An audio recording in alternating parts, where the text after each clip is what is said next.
Hey everybody, I am excited to be talking to you guys today.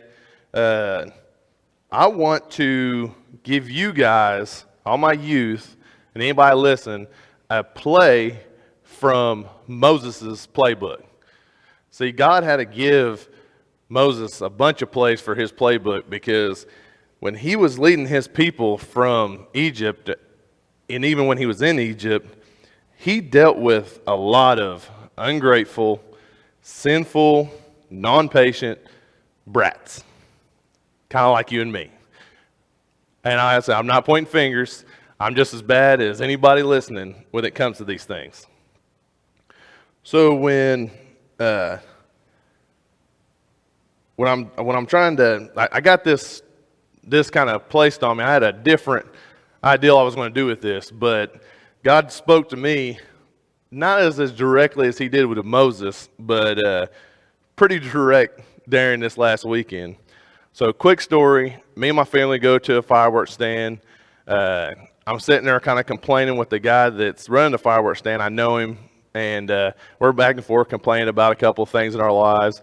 And an older gentleman walks up out of nowhere and asks me if I'd ever read Exodus 14:14, which I've been in the Bible a little bit, a lot more than usual here lately, but I hadn't been to that one yet.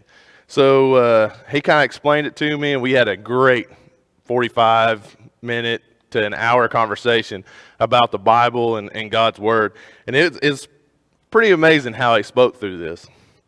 So when you get to reading Exodus 14:14, this is when Moses is leading his people, and they're getting ready to split the Red Sea and go through.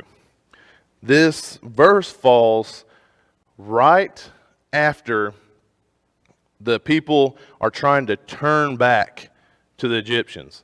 They're complaining. What are we going to do? There's a sea in front of us. The Egyptians are coming. Why did you bring us here?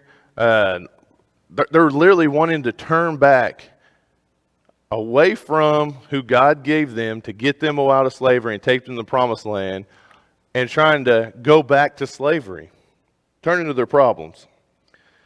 So I think if we'll take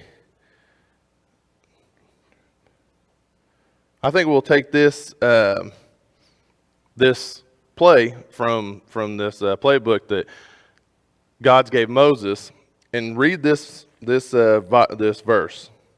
It's Exodus 14:14. The Lord will fight for you, and you have only to be silent. So, when you're fighting, and when I was young, I was terrible about it. And even today, I struggle with it, with fighting and arguing and doing things like that. You're doing like God's job. You're trying to do what God's supposed to be doing for you. When you're following Him, we shouldn't be pressing and arguing and fighting about things. We need to follow what God gives us to get through our problems instead of fighting and arguing through those problems.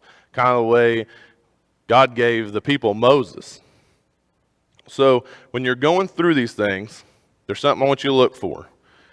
There's someone to follow around you, and if not, you need to get to church and start looking into that way of people you can follow their Christian examples and being around those type of people.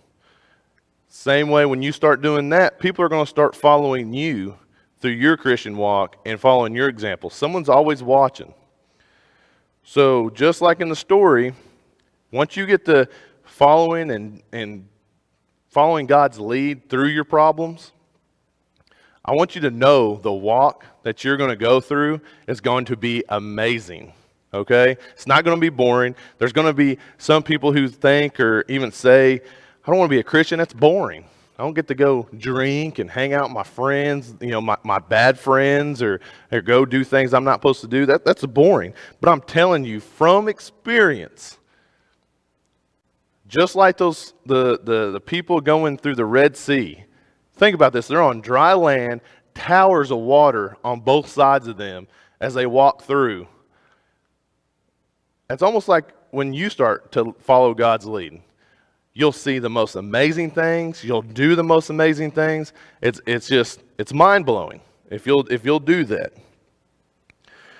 So at the end of the story, once you've followed God's lead and you've done what God's calling you to do, when they turn around, God slams the ocean and the sea down on their problems. The people who were going to take them into slavery, the people that caused so much heartache on them, God slammed the sea closed on them. And God will do that for your problems also. But He has asked you to follow His lead. So what I want you guys to do for me is your reading this week is going to be that whole passage. Everything I just told you about, I want you to read in there and see the amazing things God does for His people that He'll do for you too if you follow His lead. And this is going to be Exodus chapter 14, verse 1 through 30. That's going to be your guys' reading for the week. On to some great news. We finally got us figured out a new youth pastor. And I'm so excited about this. If you don't know Justin Heaton, this guy is going to do some great things for our youth group. I've known Justin for a long time. I'm not going nowhere. We're going to be teammates. We're going to do some great things together. That's what I'm excited about him being here with us. This Sunday, we're going to, as a church, vote him in as our youth pastor. So come and support him and his family in this decision. I'm sure. Are you excited? Oh, man, I'm excited. And I know your heart. And man, I look so forward to joining you on this journey. And all the other youth workers are going to be with us. Man, we're going to build a great youth from here on out. A youth that's going to serve and not just come to church on Wednesdays, but we're going to get out in the community and share the love of Jesus with others. Man, I cannot wait.